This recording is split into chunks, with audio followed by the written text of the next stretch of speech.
So let's talk about the game's mechanics and pick up where you just left off. Well, I was going to say, I mean, can we say other game names in this thing? Sure. Right, take The Witcher 3. I have one massive gripe with that game, and that is the freaking mechanics. I hate using Roach. I think he's the stupidest AI creature under the sun. You're moving around, you're dodging, it all feels very sluggish. It's very, Yes. there's no smoothness to it. You take a game like Rice. I absolutely hate that break mechanic that they have in there. Running, and then it means to stop. Yes. It frustrates me. But then you take a game like Fallout, and it's constantly free flowing.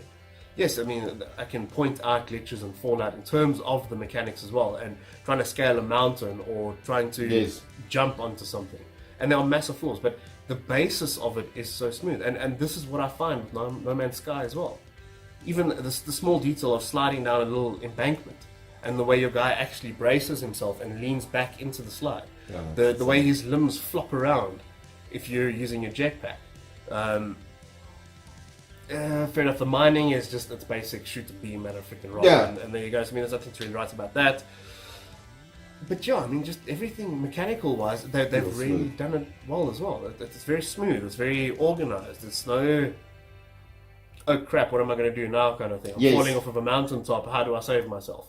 You know, they've given you everything. You won't necessarily just fall over the side. You've got some chance. You've got your jetpack that actually counterbalances you when you're falling. You shoot it quick enough and boom, no damage taken. I mean, there was one of the other times I died was because I jumped off of a mountain being an idiot. I gotta see, Mom. Oh, you experience these things. But I mean, mechanic-wise, they've really done well on it.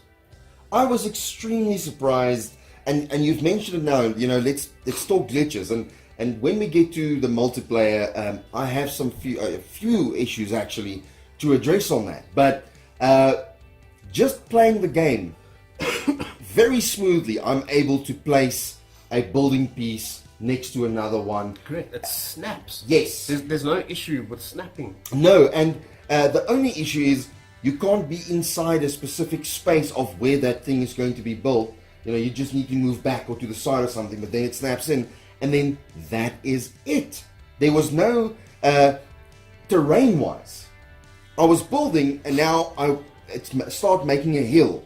So I thought, oh, what am I going to do now? I have to pull out the terrain manipulator now. But I put down a platform, and it builds into the slope. But you know, now you have edges around. But you know, the rocks, everything gets dealt with immediately. And I thought that was great. Engaging, you know, fighting, getting into your plane, landing. I have landed in some instances where the ship is a little bit above the ground. So you're like, oh, okay, this thing is hovering in the air. But there must be some kind of procedural line that runs through there that the ship thought it could land on. Number one, so that was a glitch I found. Two, and I've only experienced it once in 37 hours. I flew out into space, and then all of a sudden, my ship is docking automatically. So I take off, and I'm trying to get out, and then it docks again. So I'm like, okay, what's going on? I'm in space. Let me climb out. Oh wow, how did that work out? I've got a spacesuit on. You know, let me climb out and just see if there's something that I can't see underneath the plane or something. I climb out. My man falls from space straight down to the ground. And then I was kind of like, I was happy because I didn't die. I hit the ground, didn't die. I used up my spacesuit up there because I wanted to try and get back to my ship when I was falling. So I hit the ground.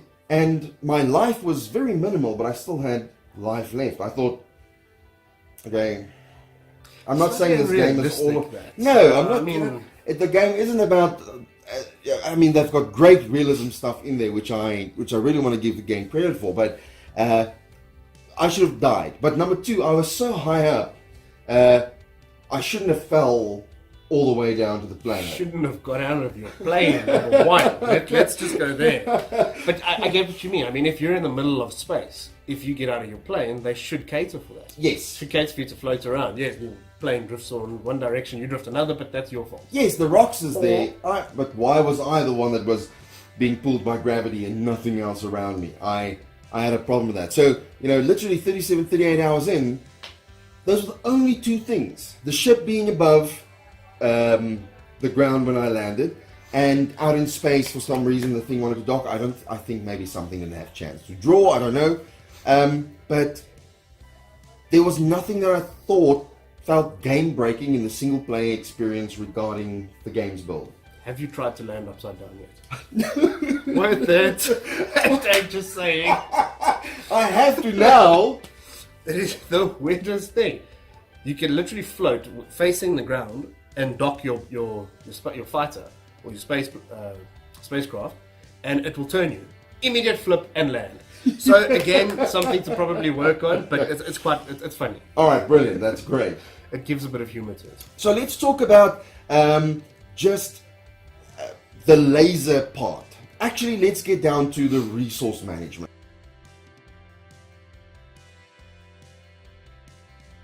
Let's talk about that. I think it's a big field.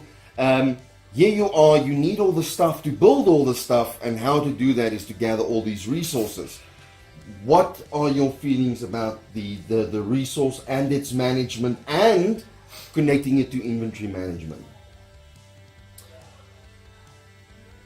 I honestly only care about sodium and oxygen. I mean, so yes, I've progressed through this mission objectives, as they call it, which I have massive issues with. Yes. But, I mean, you gather what you need and then you carry on with the game. I'm not the kind of person that will spend and go and gather each kind of resource, see what it does, play around like that. Once I've understood more of the game and got into a level where I'm comfortable, sure, then I'll run around and try that. So, I mean, initially resource management was fine because you need a total of 5, 6 maybe different resources. Yes. Which you, anyway, refine into a different kind of resource of the same kind, and you utilize that resource. But management-wise, I feel they could have done better. In all honesty, I feel that they could have done more with just the interface of your resource manager. Right. It's blockish and boring. Okay. The way you have to process through your upgrades. It took me a good 2 to 3 minutes as well to figure out that I can actually scroll over onto my spacesuit or my exosuit or my spacecraft and actually upgrade the items there. Yes. Same with my miner, whatever they call it is your miner. Scanner. Yeah, scanner, miner, gun. Yes. It took me a while to figure out, okay, cool, that's what it is. I mean, when you first start and your scanner's broken, you get these two icons that appear. One's got a flashing exclamation mark, and that's it. Yes. There's no, okay, cool, do this. They probably could have handled modifications on that a lot better. Showing you, instead of going to that specific location and what you're available to upgrade to, rather display your upgrades in your inventory when you select an item to build. Yes. And build up that item and then attach it to your suit rather. Correct. Your spacecraft, well done in the sense that you can't transfer it to your craft if it's not within your vicinity. Yes. Awesome. Space-wise, yeah, again, I don't think I've gathered enough resource to actually test the implementations. But I know you were saying earlier about the discovery you made between actually upgrading your exosuit and allocating more slots. That was insane. So I figured out how to increase the amount of slots in my inventory. So I literally doubled. By the time I've doubled what I started with, slots available in my primary suit, I thought, let me click on the D-pad to the right, and I realized I can increase the size of the technology bar of my exosuit. And I clicked, and I realized I could increase the size of the cargo field. And then I realized if I transfer resources into the cargo area of my exosuit, it goes from a maximum limit of 250 inside the main inventory to a maximum limit of 500, immediately doubling the amount of a single resource I can keep in a single slot. So that I liked a lot. And that was very clever. But at the start, I don't know, I felt like a hoarder. But I had that kind of initial freedom more in something, a game like Subnautica, I could carry a lot more items because I felt I need to keep these items with me for when I want to use them. However, I think I went through a kind of a paradigm shift later on in the game when I realized these items, is readily available. The elementary resources that I need is readily available all the time. I do not have to keep them on my system, on my person the whole time. But it brings in a incredible repetitive me standing there Yes. with this gun. That is never ending. I mean, 37 hours later, I can see myself playing another 30 hours. It didn't stop it for me, but it's a very tedious exercise. It is. And I have to agree. It gets very boring very quickly. First 5 minutes of mining and you're already at Yes. the level of, okay, I've had enough of this. There's got to be a better way of accessing these minerals. Yes. And maybe it's something that they should look at. Giving you alternatives, or fair enough, you can mine bigger items to get quicker minerals Yes. or more capacity, also Yeah, larger adding, quantity of minerals. adding modules. I mean, I've now added a module that when I scan, it takes a lot longer for it to overheat. But it's not really increasing the amount. No, like I said, I mean, Of resources you I'm compare getting to your crystals. You've got your small little field of crystals versus your massive crystal itself. But you have to progress so far into the game to get the advanced miner before you can Yes. actually do that. And I just feel to start off with, that's a very tedious task to constantly have to mine and mine. Oh, You probably no. spend half of the game time or the gameplay that you have mining, Correct. and it's frustrating and annoying. Correct. Going after the suit upgrades, there's these drop pods. So I am like, when you get to the drop pod, you can't just upgrade the suit. You have to fix it, putting in certain resources into 3 different slots.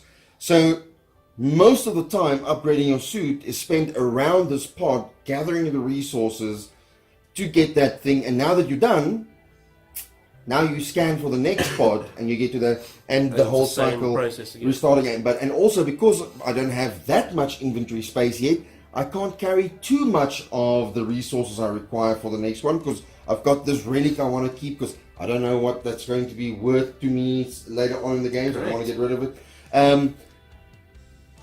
So it's enjoyable as well. There's a certain enjoyability for me regarding the grinding, but at points it just feels like, God, it's too much as well. So I have this love-hate relationship with it. What would be nice is a system in place where you could probably build items that could mine for you. That is great. So it's a full online multiplayer game, so to be fair, I don't know how time progresses when you're not playing. Yes. But if you take a game, for example, EVE Online, one of the oldest online game systems with regards to mining Yes. things, where you can set your spaceships to... You're dying there, sorry. Hello. Focus. The focus. The focus. But I mean, you can send out your crew or Yes. whatever you want to call them, and they go mine for you, and you log off. 24 hours later, you log back on, and hey, they're done. Yes. You know, have management systems in place like that. Yeah, fair enough. Don't make it readily available. Make people work for it, but get to a point where, yeah, there you go. Send a robot out. You can go and mine this for you, and that can Yes. go and mine this, and that way you gather resources. You've got a central dump location at your base. Sorted. 37 hours in, I don't know if that system is available. I'm one of those guys who I don't like to look into a game too much before I play it. Actually, just the announcement trailer is enough for me. So I can't with honesty say if something like that comes in later. But 37 hours in, I haven't come across that yet. And so much time has been spent grinding for these resources, and I'm saying by now the game should have given me an idea like yours, where something is already available for me to go ahead. So I think that is a great idea. There are freighters.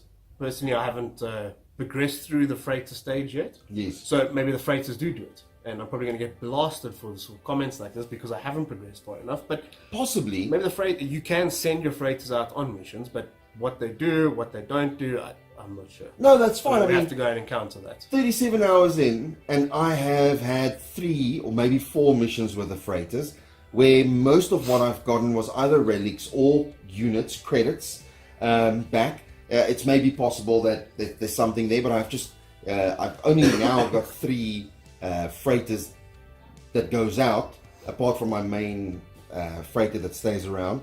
And on 3 of the missions, sorry, I've done 4 missions. On 3 of them, halfway through the mission, I had to call my freighters back because they took exceptional damage, and they came back and I had to fix them.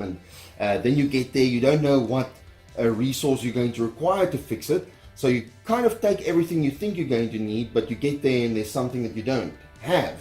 So either you have to fly to a space station to go and buy, or get back onto a planet to go and mine it. It's rough. It's a little bit exhausting. However, I realized also not to rush. You know, I'm in space. I go to this thing, I realize so I'm going to fly from that point to that point because I didn't know I'm going to need it. And so I need to go and get the information. Alright, so let's take a look just quickly at the dogfights in space. I've had quite a lot of fun fighting the AI, especially in space. On the ground, it's a different story, especially when you shoot those eggs next to stations. Thank you for bringing that up. I really appreciate it. It's my pleasure, sir. Absolutely my pleasure. Yeah, so a word of advice to anyone who's just starting the game: leave the eggs alone until you have a proper weapon. They are worth it at the end, but yeah, those things don't stop coming.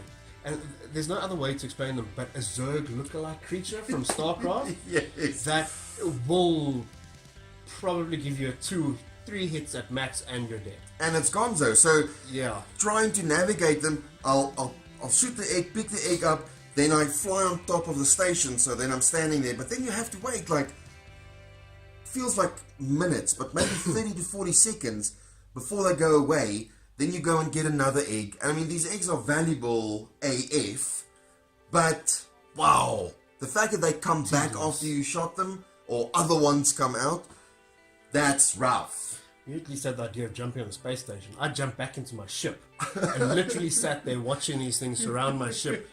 I had no thruster. I couldn't move. I had to time it. No! Get out of my ship. Quickly use my jetpack. Shoot 1 or 2 of them. Chase them away from my ship so that they follow me. Jetpack back to my ship. Get inside and wait for myself to recover. So yes, that was a good 10-minute exercise that I had to ordeal through. Well, and then there's not just danger on the planet in terms of animals that could attack you. There's the weather, the atmosphere of the planet that can put you in danger. But as you go into space, there is you're flying along, and all of a sudden there might jump enemies into your system, and now it turns into a dogfight. This is quite a lot of fun. It's great how the ship is still adaptive in space as it is on the ground, in order to be able to have a very good dogfight in space. Again, I haven't spent much time flying. Rather stay on the ground, get a feel for the actual base building, the resource management, gathering. I enjoy scanning the plantation, looking for the birds, all that kind of stuff. Getting your credit alongside that. There we go. Credit counts. But from what I've experienced, it took me 5 minutes again, unfortunately, to figure out that I could actually zoom out from first person to third person in space. And that made a hell of a difference for me personally. Okay, cool. I know you said earlier you like flying around in first person. Yes. I can't stand it. I can't. It feels like I'm boxed in, and I want to experience the world around me. And I haven't learned to twirl yet. I did encounter one bandit. He was extremely neutral towards me, 100,000 credits, but didn't try and attack me or anything. So that was quite fun. I made the mistake of shooting at him though, and then had to run for my life. But just doing the fight scene with him specifically, he did a lot of twirls and actual proper maneuvers and that. And right. I don't know if you've come across that, if you can turn that way. I mean, he was doing full loop-the-loops there, and it looked amazing.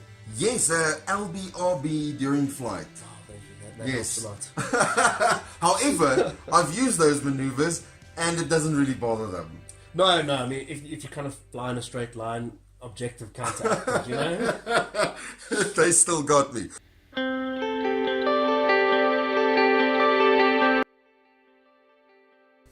Now, one of the big backlashes again for No Man's Sky was that they promised multiplayer, didn't deliver it really until the next update that launched this year.